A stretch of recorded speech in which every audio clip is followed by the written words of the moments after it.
Assalamualaikum warahmatullahi wabarakatuh. Apa kabar pemirsa? Senang sekali saya Ratu Fitri kembali menjumpai Anda. Dan kali ini dalam podcast Hari Gizi Nasional ke-63. Alhamdulillah ini sudah memperingati yang ke-63 terkait dengan Hari Gizi Nasional. Tentu saja Provinsi Banten tidak ketinggalan dan juga tentunya selalu menghadirkan informasi, sosialisasi dan juga edukasi bagi masyarakat di Provinsi Banten. Sudah hadir dua narasumber kita. Yang pertama tentu saja ada Ibu Dr. Haji Ati Pramuji Hastuti Mars. Beliau adalah Kepala Dinas Kesehatan Provinsi Banten. Kita sapa terlebih dahulu. Assalamualaikum warahmatullahi wabarakatuh. Waalaikumsalam, Ibu Fitri. Selamat sore Ibu, sehat? Sore, Alhamdulillah sehat. Alhamdulillah. Wah, akhir tahun sudah mulai banyak kegiatan kayaknya Bu Kadis ya? Semangat terus. Semangat terus, pokoknya jangan sampai kurang semangat, harus terus menularkan semangat apalagi di awal tahun ya.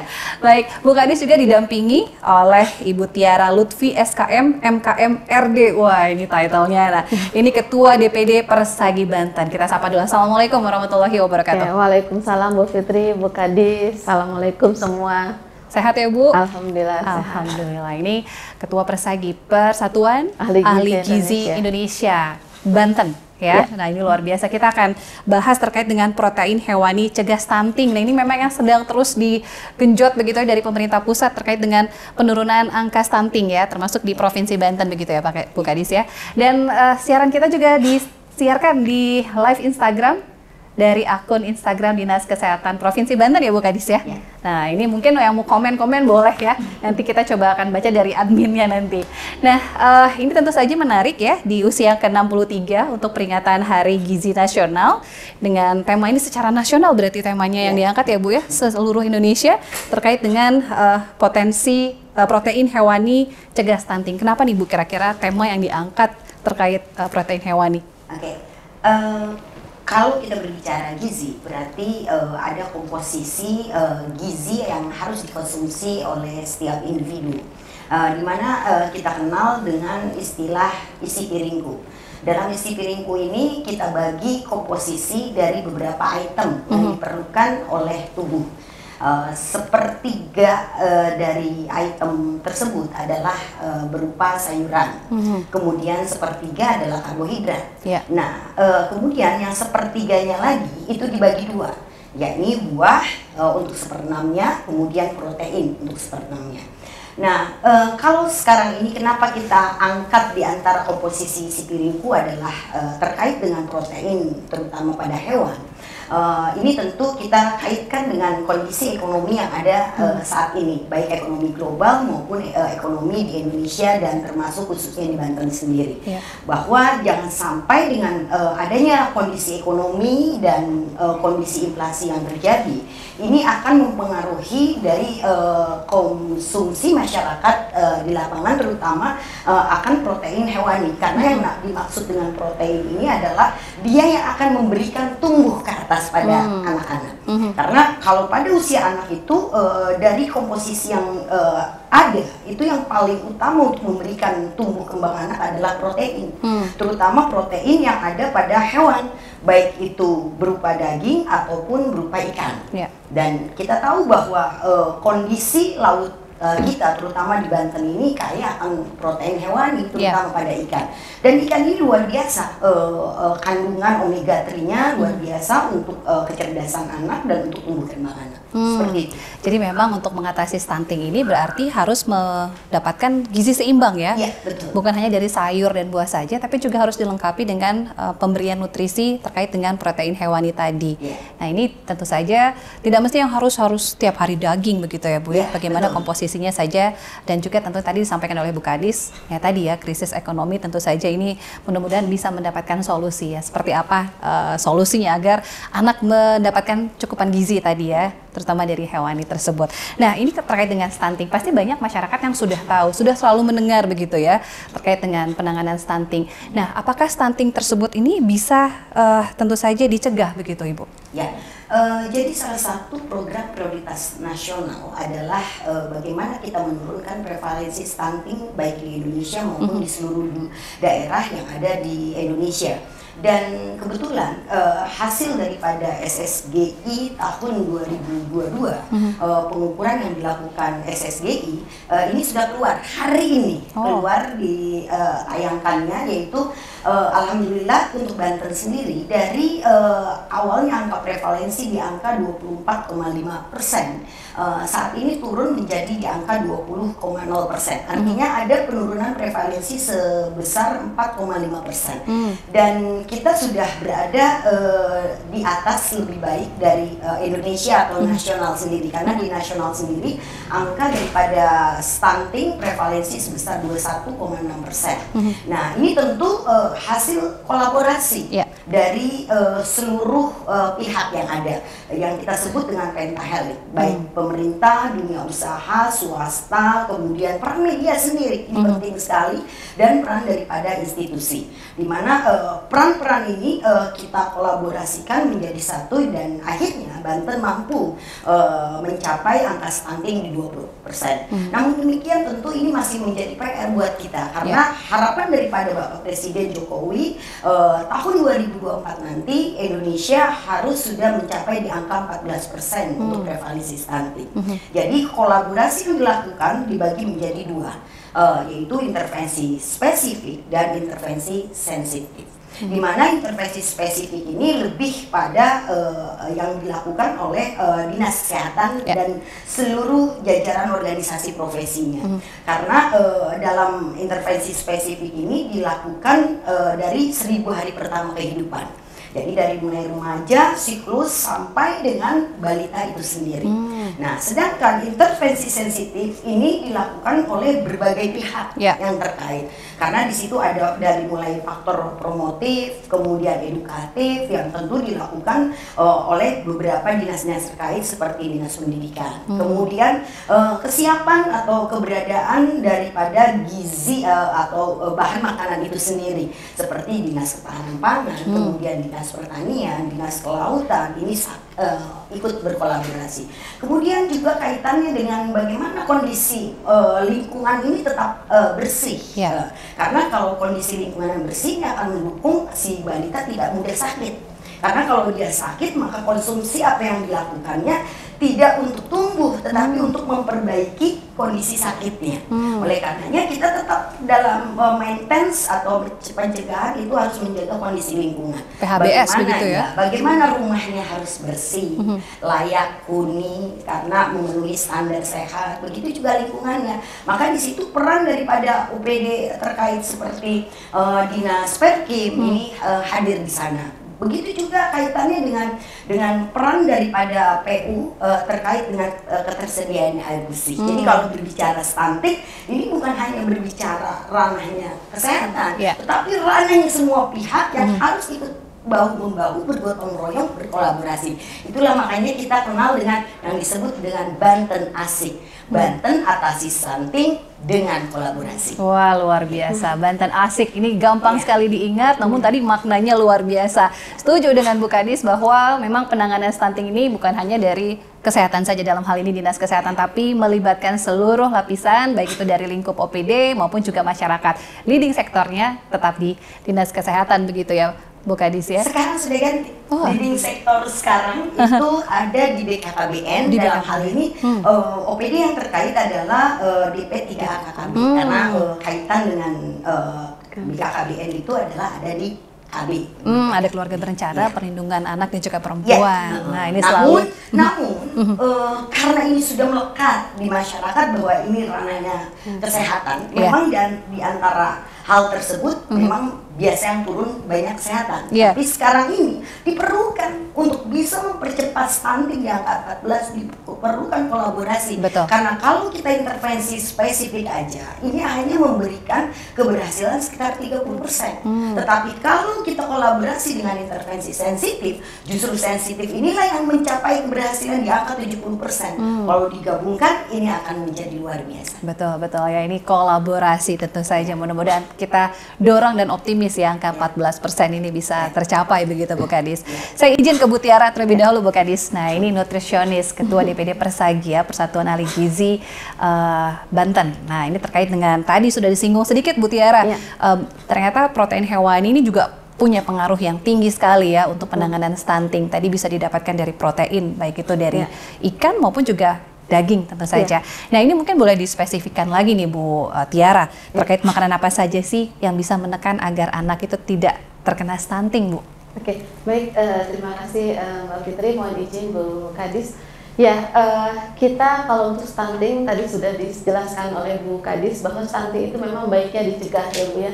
Jadi kita ingin anak kita tidak stunting, tentu saja pokoknya mulai dari 1000 hari pertama kehidupan, tadi juga sudah disampaikan oleh Bu Kadis, kita perbaiki makanan mulai dari ibu hamil, kemudian ibu menyusui, setelah itu kita lihat, kita perbaiki praktek makan untuk bayi dan balita.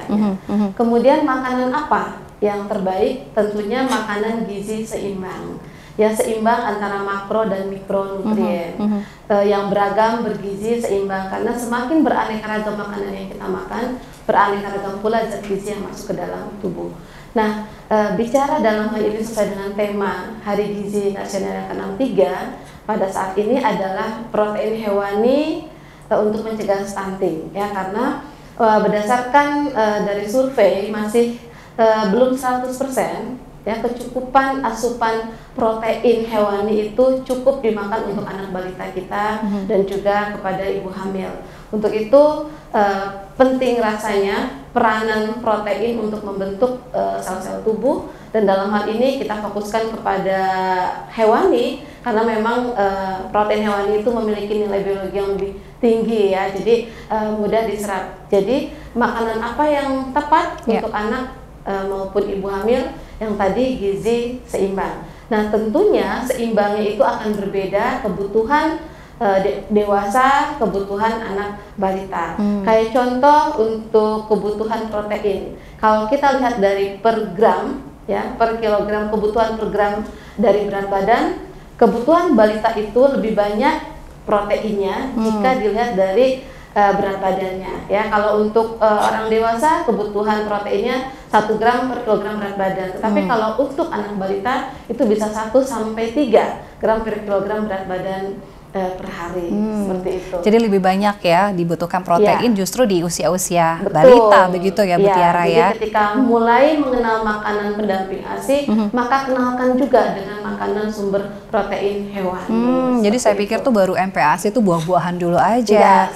Sudah mulai berubah ya, sudah mulai dikenalkan juga untuk prohenya, protein hewani tadi ya. Protein hewani tadi juga sudah dijelaskan oleh Bu Kadis, Dr. Ati, bahwa protein hewani kita ada daging, ada ikan, dan juga ada telur yang mungkin nilai ekonomisnya lebih terjangkau, tetapi cukup komposisi asam amino dan sebagainya. Ya, jadi bisa telur juga masuk ke situ. Ikan pun juga bisa variasi ya, maksudnya bukan hanya dari laut saja gitu? Ya, ikan kita itu ada ikan air tawar, ada ikan laut, dan semua itu punya komposisi protein yang tepat dan baik untuk anak balita kita. Nah ini biasanya yang jadi tantangan nih Bu Kadis, mungkin juga untuk ibu-ibu yang lain, biasanya anak-anak tuh milih-milih makanan.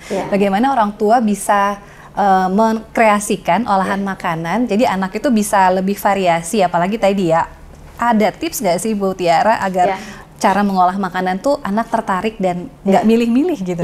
Oke, baik. Memang untuk mengenalkan makanan, kita kalau mengolah makan anak, itu yang harus dipikirkan juga rasa. Ya, jadi bukan mentang-mentang anak kecil yang kita kasih makan, ketika kita cicipi memasak itu tidak dicoba, tidak. Tetapi tetap dengan perlakuan, misalkan kalau ikan, untuk menghindari ikan bau amis, maka kita perlakukan bagaimana caranya mengolah agar tidak bau amis, misalkan pakai jeruk nipis dan sebagainya. Kenapa saya bilang dan itu harus ada rasa, pakai bumbu rempah-rempah? Karena pada saat anak mengkonsumsi ASI, ASI itu rasanya itu rupa-rupa. Ya. Sudah ada rasa-rasa yang ASI itu sudah ada rasa. Maka ketika kita mengolah makanan, kemudian makanan itu kita coba misalkan nggak enak, hambar dikit, anak-anak juga nggak suka gitu. Jadi kita olah makanan untuk balita dengan variasi, ya, variasi menu, kemudian variasi bentuk dan juga variasi rasa serta konsistensinya. Gitu. Jadi memang harus sabar, ya, harus rajin, harus menarik ya. Jadi anak-anak pun, saya pikir anak-anak udah nanti rasanya satu-satu dulu. Ternyata justru ya orang dewasa saja juga sudah kenal rasa, anak-anak pun juga sama begitu. Betul. Ya Bu Tiara ya. Betul. Baik, nanti kita lanjut lagi ke Bu Tiara. Saya ke Bu Kadis lagi. Bu Kadis ini tentu saja bukan hanya dari Provinsi Banten saja yang concern ya terkait dengan penanganan stunting, tapi ini sudah menjadi program nasional begitu dari pusat. Kenapa begitu concernnya begitu terkait dengan penanganan stunting? Apa sih Bu masa atau mungkin manfaat jika memang penanganan stunting dilakukan dari sekarang? Jadi diprediksi Indonesia itu tahun 2035 akan menghadapi satu bonus demografi. Bonus demografi itu di mana pada saat itu komposisi jumlah penduduk lebih banyak usia produktif. Dan usia produktif ini kalau mereka terisi orang-orang yang berkualitas, ini akan menjadi satu mata koin yang paling berharga buat negara. Karena di saat nanti di 2035 saat negara-negara lain itu tidak memiliki usia produktif yang banyak, kita Indonesia memiliki hal itu sehingga kita bisa menjadi salah satu negara yang maju. Nah, namun demikian tentu bagaimana kita harus bisa mempersiapkan di tahun 2035 ini harus dari sekarang. Nah, itulah kenapa Bapak Presiden dalam 4 tahun kepemimpinan beliau sampai 2024 nanti konsen di kualitas sumber daya manusia. Diawali dengan tadi masa anak-anak balita ini kita selamatkan, gitu. Karena stunting ini bukan hanya yang dipermasalahkan, bukan hanya dia kerdil, pendeknya saja, tetapi ketika orang atau anak menderita stunting, maka IQ-nya mereka pun terganggu, kehidupan psikomotor mereka terganggu. Itulah justru yang paling berbahaya bagi generasi yang berkualitas. Jadi bukan hanya pendek, bukan hanya dari sisi fisiknya saja. Itu kenapa menjadi konsen bagaimana mempersiapkan SDM tahun 2035 ini benar-benar menjadi SDM yang berkualitas, membawa Indonesia menjadi negara yang maju.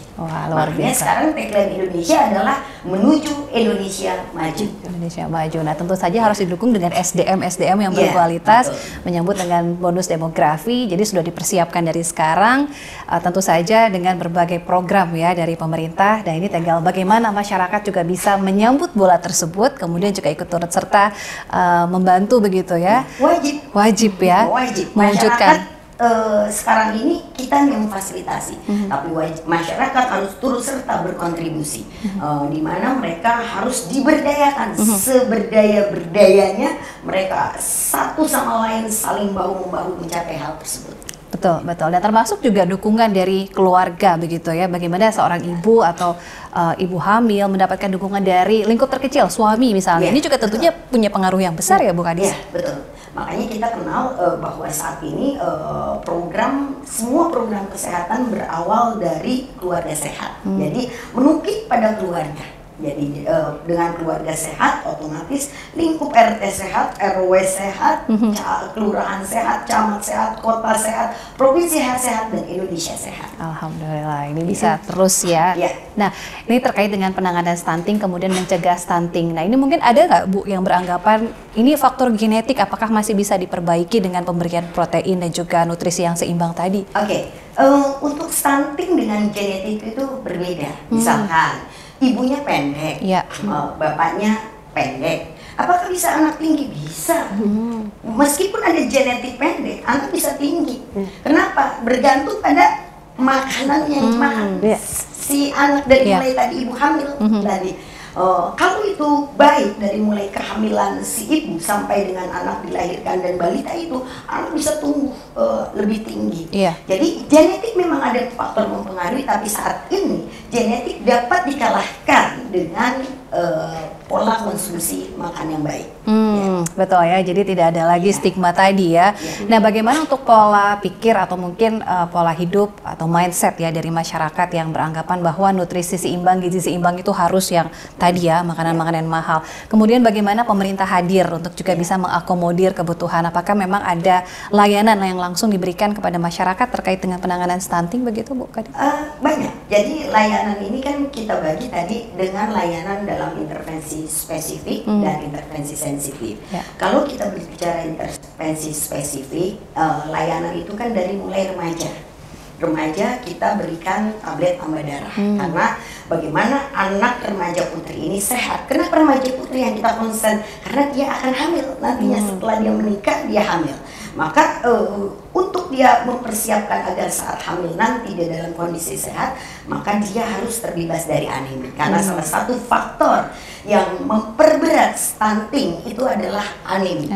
Nah, oleh karenanya si anak remaja putri diberikan layanan pemberian tablet tambah darah setiap minggu. Dan itu gratis ya Bu Kadis? Ya, gratis setiap minggu dari mulai usia 15 tahun. Dan itu kolaborasi antara Dinas Pendidikan dengan Dinas Kesehatan Kabupaten Kota. Kemudian selanjutnya bagaimana dengan anak remaja putri juga dikasih reproduksi kesehatan, dikasih edukasi, dan selain itu saat menjadi calon pengantin, sekarang Dinas Kesehatan sudah berkolaborasi dengan Kementerian Agama terkait bahwa orang-orang yang ingin menikah dia harus diperiksa kesehatannya terlebih dahulu. Ketika hasil pemeriksaan kesehatannya belum baik, maka dia harus menunda kehamilan terlebih dahulu.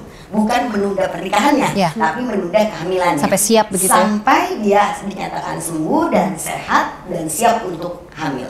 Nah, kemudian saat kehamilan pun saat ini kita sudah melakukan pemeriksaan ANC lebih banyak lagi dari sisi kuantitas, dari 4 menjadi 6 kali. Kemudian dari sisi kualitas juga kita lakukan bahwa pemeriksaan ANC yang pertama dan kelima ini dilakukan oleh tenaga dokter. Dan bahkan saat ini kita sudah persiapkan sampai di tingkat puskesmas sudah ada USG. Jadi pemeriksaan USG dalam rangka untuk mendeteksi lebih awal di awal pemeriksaan apakah dia ada kelainan, potensi kelainan dalam pertumbuhan janinnya, itu akan lebih ketahuan lagi. Nah, ini semua tentu ada difasilitasi dari mulai vaskes tingkat pertama sampai dengan vaskes tingkat rujukan seperti rumah sakit. Bahkan nanti untuk anak-anak posyandu, kemudian anak lahir, anak ini harus dilakukan pemeriksaan tumbuh kembang secara rutin minimal sebulan sekali. Di sana di posyandu akan diukur. Dan saat ini kita tahun 2023 ini melalui Kementerian Kesehatan akan memberikan kepada seluruh posyandu yang ada di seluruh Indonesia termasuk juga di Provinsi Banten alat antropometri. Alat antropometri ini akan mengetahui kondisi berat badan maupun tinggi badan si anak. Apakah anak akan berpotensi gizi kurang, gizi buruk, ataukah anak berpotensi stunting. Nah, ini akan lebih diukur. Nah, posyandu pun ini kita sudah mulai kembali satu revitalisasi posyandu. Kalau dulu kita mengenal posyandu itu hanya untuk anak dan ibu. Tapi saat ini posyandu ini sudah dari mulai remaja sampai dengan posyandu lansia. Jadi dihidupkan kembali posyandu ini. Jadi gerakan secara serentak ini sudah mulai dilakukan. Dan kemudian pemberian selanjutnya anak setelah anak, kemudian saat balita juga. Ini bagaimana imunisasinya? Kenapa imunisasi ini penting? Agar anak terbebas dari penyakit-penyakit yang dapat dicegah dengan imunisasi. Dan karena kita tahu bahwa kebanyakan juga salah satu faktor akibat daripada stunting atau gizi buruk karena anak sering sakit. Karena itu dia diberikan selain kekebalan alami yang dapat dari makan, tentu dia harus mendapatkan kekebalan tambahan atau buatan dengan imunisasi. Nah, itulah dari lingkup layanan kesehatannya. Ditambah lagi sekarang dari lingkup intervensi intervensi sensitif. Inilah kolaborasi yang luar biasa, bahwa bagaimana memastikan keluarga bisa mendapatkan telur, bisa mendapatkan daging yang terjangkau, karena kita tahu bahwa tidak semuanya masyarakat itu dalam taraf kehidupan yang mampu, ada yang tidak mampu. Nah, orang-orang yang miskin tentu di situ peran dinas sosial untuk membantu, memberikan support dari lingkup keluarganya. Kemudian juga bagaimana ketahanan pangan, kemudian dinas kelautan, pertanian, untuk agar harga ini tetap bisa stabil. Yang tidak mampu ya dia disupport untuk mengenai ini. Kemudian juga bedah rumah, yang tidak mampu memang tidak layak rumahnya, sehingga dia bisa menjadi rumah yang layak, terutama adanya jamban keluarga. Ini penting sekali. Ini akan disupport oleh Perkim dan juga air bersihnya support oleh PU. Jadi kolaborasi inilah yang sudah sangat tampak terlihat. Jadi, nah begitu juga peran dunia usaha swasta luar biasa. Bagaimana swasta bisa menjadi orang tua asuh bagi yang keluarga yang tidak mampu, bagi anak yang stunting tidak mampu, untuk memberikan support hal tersebut. Gitu. Jadi ini memang benar-benar dilakukan harus secara keroyokan pentahelix tadi ya, Bu Kadis ya. Betul. Nah, peran media sekarang, bagaimana media menjorkan, memberikan edukasi, sosialisasi secara terus-menerus, karena sosialisasi edukasi untuk merubah perilaku masyarakat ini, untuk mengajak masyarakat ini tidak cukup hanya sekali, harus dilakukan berulang-ulang dan dilakukan oleh semua pihak. Setuju nih Bu Kadis ya, dari seluruh rangkaian kemudian program layanan yang sudah diberikan oleh pemerintah hadir bukan hanya dari Dinas Kesehatan, namun juga lintas OPD yang memang juga terjun langsung untuk masyarakat terkait dengan penanganan stunting. Saya izin lagi nih Bu Kadis ke Bu Tiara. Nah, ini terkait dengan intervensi gizi.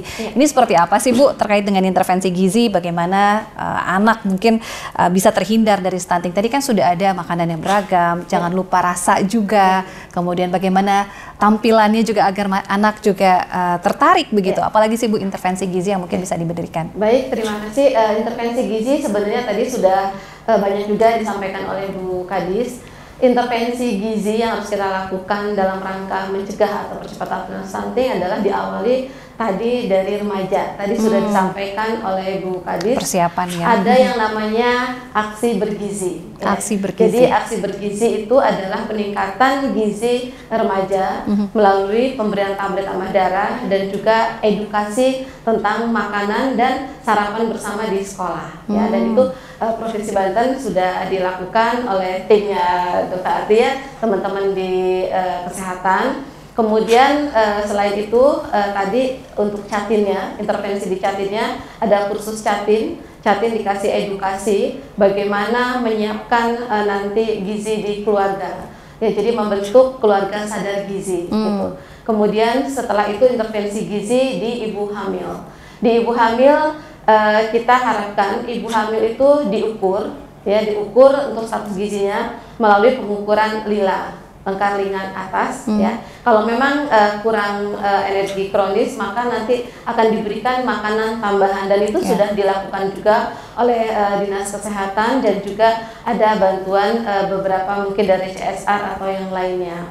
Kemudian yang perlu ditekankan juga untuk ibu hamil, sesuai dengan Permenkes nomor 28 ya, dikatakan bahwa ibu hamil itu harus lebih kandungan kalorinya dibanding ibu yang tidak hamil ya. Jadi intervensinya diberikan makanan tambahan ya, sekitar 300 kilokalori. Kemudian intervensi gizi ibu hamil selain diberikan makanan tambahan juga diberikan tablet tambah darah ya, dan juga suplementasi yang lain. Kemudian intervensi gizi selanjutnya adalah di ibu menyusui ya, ibu menyusui, ibu nifas diberikan kapsul vitamin A dosis tinggi. Di situ ada intervensi dan juga ada edukasi gizinya. Kita berikan kebutuhan energinya juga lebih tinggi dari ibu yang hamil maupun ibu yang tidak hamil ya, ibu menyusui itu lebih tinggi. Kemudian intervensi gizi selanjutnya adalah pada saat anak itu lahir, maka berikan ASI secara eksklusif ya, karena ASI itu adalah makanan terbaik tak tergantikan ya. susu formula manapun tidak bisa menggantikan mau semahal apapun komposisi dari ASI, karena bukan hanya makro dan mikro nutriennya tetap tinggi sesuai dengan kebutuhan anak, juga mengandung zat-zat kekebalan tubuh ya di dalam ASI itu. Kemudian berikutnya intervensi gizi setelah anak usia 6 bulan setelah lulus ASI eksklusifnya, maka kita lakukan yang namanya PMBA ya, praktek pemberian makanan untuk MPASI. Berarti 6 bulan itu sampai 8 bulan diberikan intervensi gizi dengan makanan bentuknya lumat. Ya, jadi makanannya harus ada proteinnya, hewaninya, kemudian protein nabatinya, ada sayurannya, kemudian baru dilumatkan. Kemudian 6 bulan sampai 11 bulan, selain kita kasih edukasi MPASI yang adekuat, yang tepat, juga diberikan yang namanya suplementasi gizi kapsul vitamin A dosis tinggi yang warna biru. Nah, kemudian setelah 1 tahun, intervensi gizinya adalah makanan, sudah mulai makanan keluarga. Dan juga ada intervensi gizi, di situ ada pemberian kapsul vitamin A yang warna merah, kapsul warna merah. Nah, intervensi berikutnya selain pemberian makanan ya, kemudian juga suplementasi gizi yang tadi sudah disampaikan oleh Bu Kadis, bahwa anak balita itu harus diintervensi gizi dengan dipantau pertumbuhan dan perkembangannya secara teratur setiap bulan. Ya, bisa di posyandu dan juga di fasilitas kesehatan yang lainnya. Yang penting berat badannya terpantau. Begitu, karena kalau berat badannya tidak terpantau, kemudian kekurangan gizi jangka panjang tidak diintervensi, ini yang akan menyumbang kepada angka stunting. Begitu. Ya, jadi memang terdata terpantau. Nah, termasuk juga mungkin banyak ya yang mungkin dikasih pil penambah darah, baunya enak, nggak usah diminum. Kemudian tadi ya ada yang terlewat dan lain sebagainya. Ini mungkin kebiasaan-kebiasaan yang memang harus dihilangkan ya Bu ya. Ternyata memang kalau kita tidak konsumsi itu ternyata dampaknya bukan hanya ke ibu, ternyata, tapi ke bayinya, begitu ya Bu ya. Betul, karena tablet tambah darah pada ibu hamil selain buat kebutuhan ibu, tetapi juga untuk cadangan nanti ketika pembentukan ASI 0 sampai 6 bulan. Dan selanjutnya untuk menambah FA pada komposisi HB pada anak balita, ya tadi protein hewani 6 bulan mulai diperkenalkan. Pokoknya kalau dikasih tambahan vitamin, jangan sampai nggak diminum gitu ya. Jadi jangan sampai nggak diminum. Peran keluarga, peran suami juga perlu ya untuk bisa saling mengingatkan dan juga mendukung. Nah, dan intervensi satu lagi Mbak, sebenarnya edukasi yang penting ya Bu Kadis ya. Edukasi yang diberikan oleh tenaga kesehatan, dalam hal ini kalau untuk ahli gizi memberikan edukasi tentang kadarsi dan makanan gizi seimbang. Itu yang terpenting. Nah, itu tadi ya, edukasi ya, bagaimana masyarakat juga paham begitu. Baik, nanti saya lanjut lagi ke Bu Tiara, saya ke Bu Kadis lagi. Luar biasa nih Bu, intervensi gizi cukup banyak begitu, yang memang ternyata ini juga salah satu poin penting ya, yang tidak boleh dihindari, yang tidak boleh sampai terlewat untuk pencegahan stunting. Dan tentu saja sebetulnya layanan-layanan disebutkan Bu Tiara sudah ada sebetulnya, dan itu bisa dikonsumsi langsung oleh masyarakat. Tinggal bagaimana masyarakatnya saja begitu ya Bu Kadis. Betul. Seperti contoh, sebenarnya posyandu itu kan diciptakan dari masyarakat untuk masyarakat, oleh masyarakat. Artinya pemerintah hanya memfasilitasi apa yang dibutuhkan di posyandu, layanan kita support. Dari mulai vitaminnya, dari mulai vaksinnya, dan tenaganya, kesehatan. Nah, biar masyarakat gratis dan didekatkan layanan, karena memudahkan akses layanan itu adalah kewajiban daripada pemerintah. Nah, namun masyarakat nih merasa bahwa, aduh, kalau ke posyandu gengsi dong, lebih suka ke fasilitas pelayanan kesehatan swasta, yang lama-lama dia berat, akhirnya tidak berat, belum ongkosnya, belum membayarnya, dan akhirnya mereka udah deh, stop akhirnya. Nah, itu. Nah, itulah pola perilaku ini yang harus kita rubah, bahwa manfaatkan sebaik-baiknya posyandu itu, gitu loh. Karena memang posyandu itu diciptakan untuk meringankan seringan-ringannya beban daripada masyarakat. Manfaatnya sama ya Bu ya, walaupun ke posyandu maupun juga di Vaskes sama ya? Sama. Tidak ada bedanya. Vaksinasi, seperti vaksinasinya, itu vaksinasi yang ada di Vaskes itu kebanyakan droppingan dari puskesmas juga, yang kita dropping agar masyarakat bisa memilih yang mana yang dia mau. Hanya saja kalau di dropping di posyandu dia nggak berbayar. Kalau di dropping ke layanan swasta, masyarakat bayar. Padahal isinya sama-sama aja. Itulah pola-pola perilaku yang bahwa lebih senang berbayar dibandingkan tidak berbayar. Ini yang harus dirubah. Nah, itu tadi ya, jangan sampai nanti setelah aduh berat ya, apalagi nambah anak misalnya gitu ya. Nah, yang penting kan manfaatnya sama begitu. Nah, berarti betul ya Bu, apakah memang stunting itu memang berkaitan dengan faktor ekonomi? Memang ada kaitannya? Ya, memang. Salah satu faktor yang mempengaruhi terjadinya stunting itu ada beberapa hal, diantaranya adalah karena ekonomi. Namun untuk Banten sendiri variasi. Kalau di wilayah selatan lebih pada faktor ekonomi. Tetapi kalau di wilayah barat dan timur, wilayah Tangerang Raya lebih pada pola asuh. Pola asuh yang biasanya tidak diketahui oleh yang mengasuhnya, karena yang mengasuhnya bukan hanya orang tua, kadang-kala diserahkan kepada anggota keluarga yang lain atau pengasuhnya. Nah, inilah yang bagaimana tadi dari promotif edukasi ini harus diajarkan, dan juga untuk ekonomi tentu support dari sisi dinas sosialnya untuk memberikan satu support bantuan. Nah, ini yang kita dari berbagai penjuru inilah yang kita terus lakukan. Betul, dan apalagi tadi ya dengan layanan-layanan ada banyak yang gratis sebetulnya, bagaimana masyarakat tinggal memanfaatkannya saja. Jadi mudah-mudahan nanti faktor ekonomi bukan lagi menjadi penyebab utama terkait karena dengan seperti tingginya jaminan stunting. kesehatannya pun ini bagian dari salah satu intervensi sensitif agar masyarakat bisa mengakses layanan. Jam persal kita punya, barang siapa yang bersalin wajib. Kenapa kita bilang wajib di Vaskes? Karena bisa tertangani dengan baik. Kemudian harus ada dokternya. Itu sudah gratis mereka. Dan BPJS mereka, setiap mereka yang tidak mampu itu sudah punya BPJS semua. Dan BPJS ini yang bagi yang tidak mampu di cover baik oleh PBI pusat, oleh provinsi maupun oleh kabupaten kota. Jadi artinya ini semua anggaran yang dilakukan untuk masyarakat, terutama di bidang kesehatan ini sudah luar biasa. Apalagi Banten sendiri yang amanat daripada pemerintah pusat bahwa anggaran kesehatan ini 10%. Tetap dari nilai APBD yang ada, sedangkan Banten sendiri sudah di angka 14%. Jadi artinya tinggal bagaimana masyarakat merubah perilaku yang ada dengan apa yang telah dilakukan oleh pemerintah bisa diakses oleh masyarakat sendiri. Tinggal memanfaatkan layanan yang diberikan oleh masyarakat, diberikan oleh pemerintah untuk masyarakat ya. Saya ke Bu Tiara lagi ya Bu Kadis. Nah, ini terkait dengan malnutrisi. Ini sama nggak sih Bu terkait dengan malnutrisi ini dengan gizi buruk? Mirip-mirip atau beda? Jadi kalau kita lihat definisinya ya, malnutrisi adalah suatu kondisi di mana asupan gizinya itu tidak sesuai antara kebutuhan dan yang dia makan. Tidak sesuai di sini, ada yang kurang, ada yang lebih. Oh, ada yang kelebihan. Jadi kalau disebut dengan kurang gizi atau gizi buruk itu adalah salah satu bagian dari malnutrisi. Kalau misalkan asupan gizinya kurang, maka status gizinya kurang atau buruk.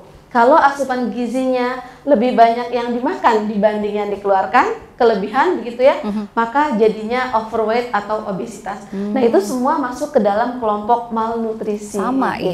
ya, jadi kondisi yang tidak tepat. Jadi kelebihan juga nggak bagus, kurang pun juga sama. Betul. Jadi cukup begitu harusnya ya. Makanya Bu kenapa Tiara, ininya statementnya itu adalah seimbang. Seimbang. Gitu. Kameramen langsung lihat saya tuh, langsung lihat saya nih. Ini kelebihan nutrisi kayaknya hostnya.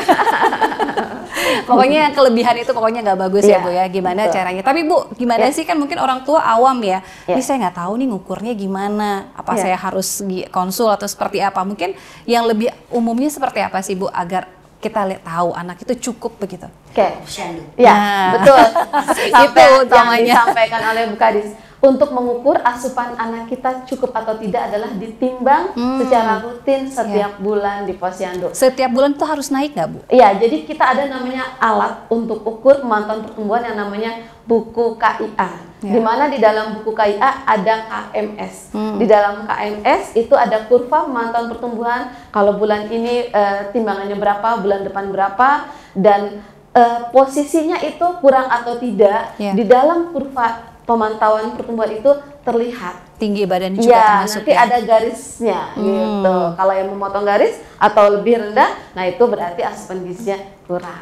Jadi memang harus bertahap. Jangan sampai Betul. hilang bukunya ya. Itu betul. buat catatan ini ya. Bu Dokter Ati, Bu Kadis udah menyiapkan buku KIA udah banyak banget ya. Dimanapun pasti dan gratis. Dan itu luar biasa pentingnya ya Bu Kadis. Jadi bagaimana pemanfaatan buku KIA oleh semua masyarakat khusus untuk memantau kesehatan ibu hamil dan juga balita. Betul, termasuk juga pemantauan untuk pemberian imunisasi ya. Jadi sudah sampai mana? Jadi makanan yang tepat apa itu ada di buku KIA. Semuanya sudah sebetulnya. Tinggal rajin-rajin baca ya Bu Kadis ya. Baik, ini ternyata sudah hampir di penghujung acara, namun seperti biasa ada pesan yang ingin disampaikan dari masing-masing narasumber. Mungkin dari Bu Kadis terlebih dahulu, apa Bu pesan yang ingin disampaikan untuk masyarakat Provinsi Banten? Sesuai dengan tema Hari Gizi Nasional tahun 2023 ini, tentunya kami berharap seluruh warga masyarakat ikut berpartisipasi melakukan tercapainya terwujudnya satu generasi penerus bangsa yang sehat dengan kita terus melakukan konsumsi makanan terutama protein dari sumber hewani, baik itu daging, telur maupun ikan. Dan selanjutnya tentu mari kita sama-sama bahu-membahu berkolaborasi dan tanpa pernah lelah untuk tetap memberikan sebuah kontribusi demi meningkatnya derajat kesehatan dan demi terwujudnya generasi penerus yang berkualitas dan bermutu. Setuju nih, demi generasi berkualitas memang harus disiapkan dari 1000 hari pertama tadi ya Bu Kadis ya. Baik, ditutup oleh Bu Tiara, silakan. Oke, baik, sebelumnya kepada sedulur Banten semua, kami dari Persatuan Ahli Gizi Indonesia Perwakilan Banten mengucapkan Hari Gizi Nasional yang ke-63. Kami dari Persagi Banten mengajak semua stakeholder dan elemen masyarakat untuk bisa menggaungkan asupan gizi ibu hamil, ibu menyusui dan juga balita dengan asupan gizi yang beragam, bergizi seimbang dan penuhi asupan protein hewani agar stunting bisa dicegah di Provinsi Banten. Demikian, terima kasih. Baik, ini tanggal 25 Januari ya Bu ya, Hari Gizi ya, bertepatan yang ke-63 berarti. Baik, terima kasih banyak Ibu Kadis, Ibu Ati, kemudian juga Ibu Tiara. Dan tentu saja masyarakat dan pemirsa, kita sapa juga nih pemirsa di Instagram Dinas Kesehatan Provinsi Banten yang juga saat ini menyaksikan. Mudah-mudahan juga selalu diberikan kesehatan. Tidak bisa disebut satu persatu ya Bu ya, karena lumayan jauh nih kita tidak bisa melihat. Nanti kita akan save juga siaran kita di IGTV-nya Dinas Kesehatan Provinsi Banten. Dan pemirsa, tuntas sudah kebersamaan kita dalam podcast terkait dengan Hari Gizi Nasional ke-63 yang mengangkat tema secara nasional, tentu juga dengan Provinsi Banten, protein hewani cegah stunting. Mudah-mudahan bisa bermanfaat, bisa teredukasi, bisa merubah pola hidup kita menjadi lebih baik lagi. Tentu saja dukungan dari lingkup terkecil yaitu keluarga. Saya Ratu Fitri mengucapkan terima kasih banyak mewakili kru yang bertugas. Mengucapkan terima kasih. Wassalamualaikum warahmatullahi wabarakatuh. Boleh tagline dikit? Mangga Ibu. Oke, kita rame-rame bilang Banten asik atasi stunting dengan kolaborasi. Siap. Ikutan semuanya yang lain ya. 1, 2, 3. Banten asik atasi stunting dengan kolaborasi. Tepuk tangan gue dong. Baik, terima kasih banyak Ibu Kadis, Ibu Tiara sudah bergabung. Tentu saja terima kasih juga untuk masyarakat yang sudah menyaksikan. Sekali lagi saya Ratu Fitri pamit mewakili seluruh kru yang bertugas mengucapkan terima kasih dan mohon maaf jika ada kurang dan salah kata. Wassalamualaikum warahmatullahi wabarakatuh. Waalaikumsalam. Terima kasih Ibu.